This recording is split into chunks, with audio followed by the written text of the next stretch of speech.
அமெரிக்கர்கள் வருடத்திற்கு 30 லட்சம் மரங்களை வெட்டி அவர்களது ரயில் பாதைகளுக்கான டைஸ் எனப்படும் ஸ்லீப்பர் அமைப்புகளை உருவாக்க பயன்படுத்துகின்றார்கள் என்று சொன்னால் உங்களால் நம்ப முடிகின்றதா? அமெரிக்காவில் கிட்டத்தட்ட 2,20,000 கிலோமீட்டர் நீளத்திற்கு ரயில் பாதைகள் உள்ளன. கிட்டத்தட்ட 70 கோடி மரத்தால் ஆன ஸ்லீப்பர்கள் பயன்படுத்தப்பட்டிருக்கும் என்று கணிக்கப்பட்டிருக்கிறது. இந்த கட்டைகளின் ஆயுட்காலம் 20 to 30 வருடம் என்று கூறுகிறார்கள்.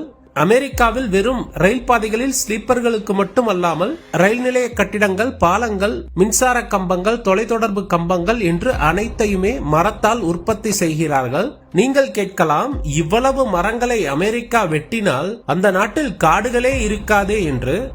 ஆனால் அமெரிக்காவின் மொத்த நிலப்பரப்பில் 30% மேல் காடுகளாக உள்ளன.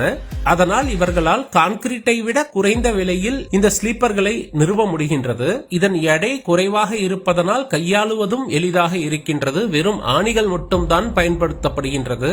இதற்கு வளைந்து கொடுக்கும் பண்பு இருப்பதனால் அந்த ரயில் செல்லும் பொழுது அதிர்வுகளும் குறைவாக இருக்கும். இந்த காரணங்களால் இன்று வரை அமெரிக்கா, கனடா போன்ற நாடுகள் மரத்தாலான ஸ்லீப்பர்களை பயன்படுத்துகின்றன.